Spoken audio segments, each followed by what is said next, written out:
Hi guys, and welcome to my channel. My name is Kate, and today I'm going to be talking about the books that I read in September. I only read 2 books in September. If you have kids, you understand, especially I've got 2 kids under the age of 2, so you understand that I can't read a ton, but when I get the chance after they've gone to bed, I definitely try to. So I don't have the physical books with me. Well, I do have one of the 2 physical books. The other one is on my Kindle.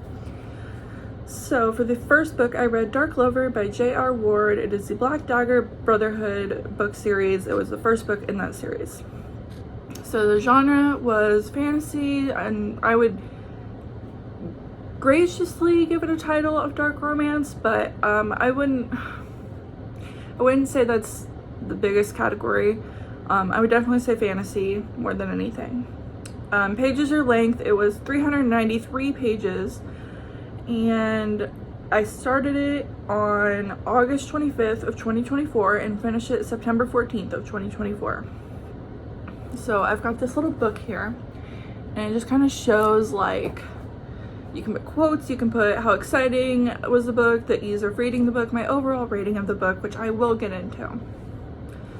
So overall, what did you think of the book? Overall, a good book to get back into reading again. May even read the rest of the Black Dagger Brotherhood series eventually.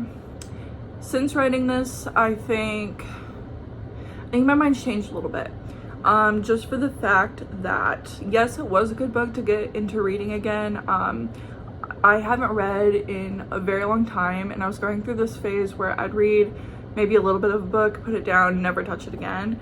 I actually finished that book, so it was a good book to start reading again. However, I don't think I'll probably read the rest of the series. I kind of don't think because the series is around vampires, and even though, like, younger me would have really appreciated that, I'm not the biggest fan now. And I'll get into more of that in a bit.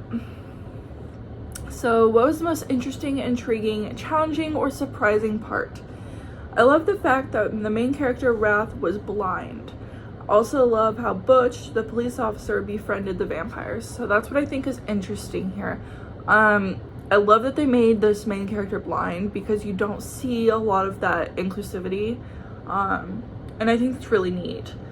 And then the fact that Butch, the police officer who hated these people with a burning passion, ended up befriending them, I think was a very cool twist to this book. I appreciated it. I thought it was nice.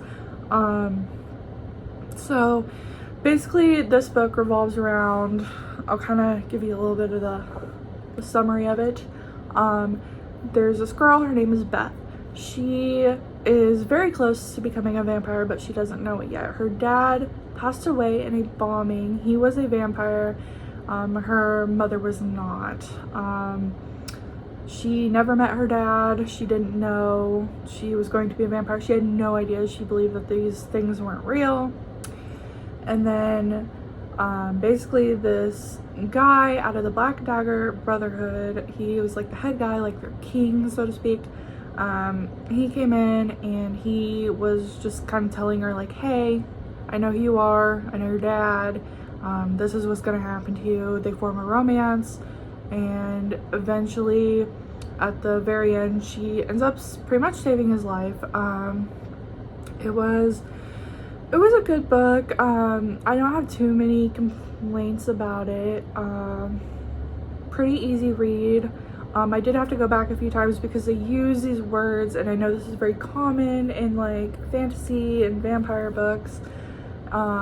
They use these words, like, for example, Shellen, and you can read it and just completely forget what that even meant, so you have to go back, and at least for me that was a problem. I'd have to go back and find, like, what these words meant, because they're not real words. They're just words that the author used and made up to fit the purpose, basically.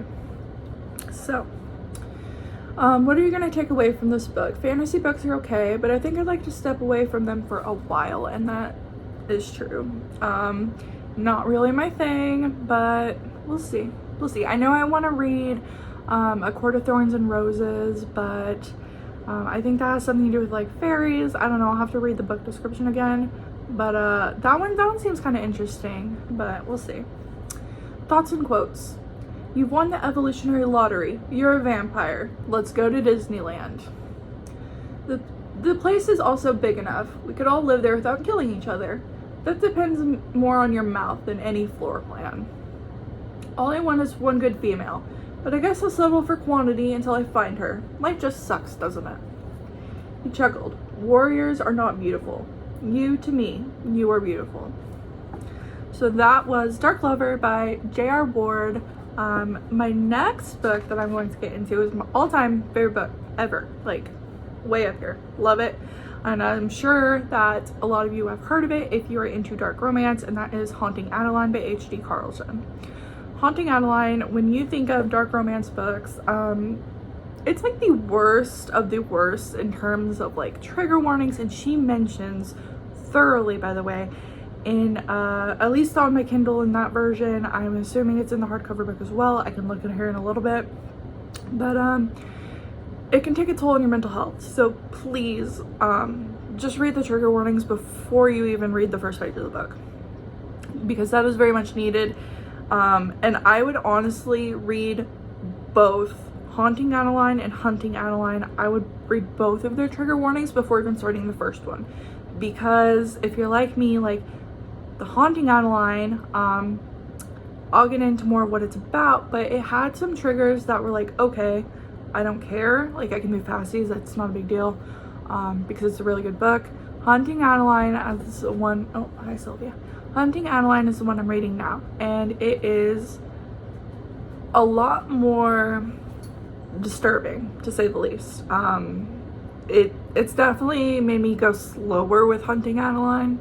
Excuse me. So I would definitely recommend reading both books' trigger warnings, because the book isn't just like a good book that you can finish. Haunting Adeline isn't.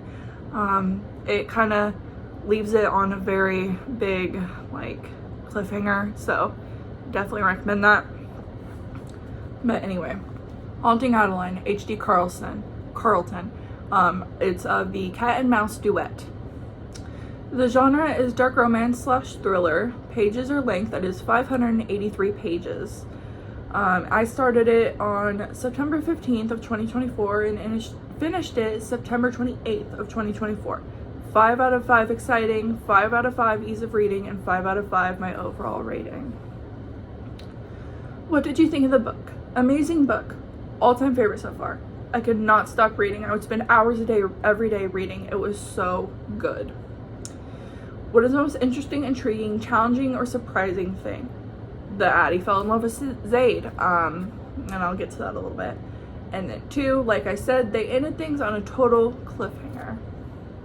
And what are you going to take away from this book? People are not always as they seem. So, having said that, this book, basically you go through the point of view of the eyes of Adeline Riley, at first anyway.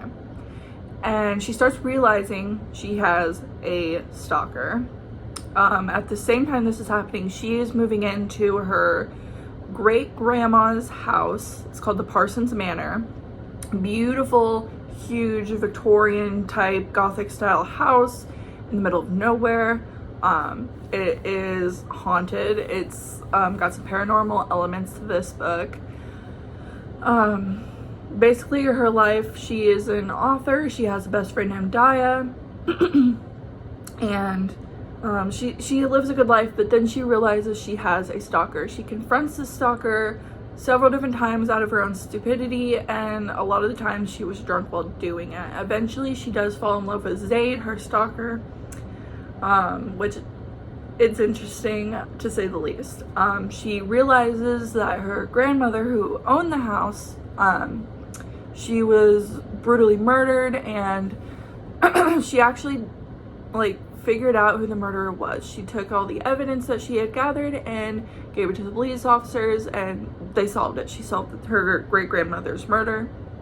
So that is going on. You are also getting the point of view of Zaid. Zaid is the stalker. He is also a mercenary. He takes down like the skin trade, child and women, just like sex trafficking.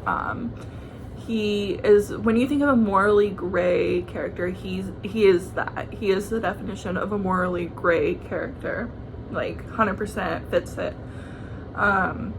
They get very intertwined, and then things get out of hand in terms of they have what they call the society, and it's basically like a bunch of people, at least you think to begin with, that are kind of conducting the whole skin trade, at least nearby. They realized that Addie had a target on her head basically this whole time, so Zayd tries to do everything in his power to get her out of it and to take down the skin trade, sex circle, trafficking ring, whatever you want to call it, with him. So that is kind of what this one is about.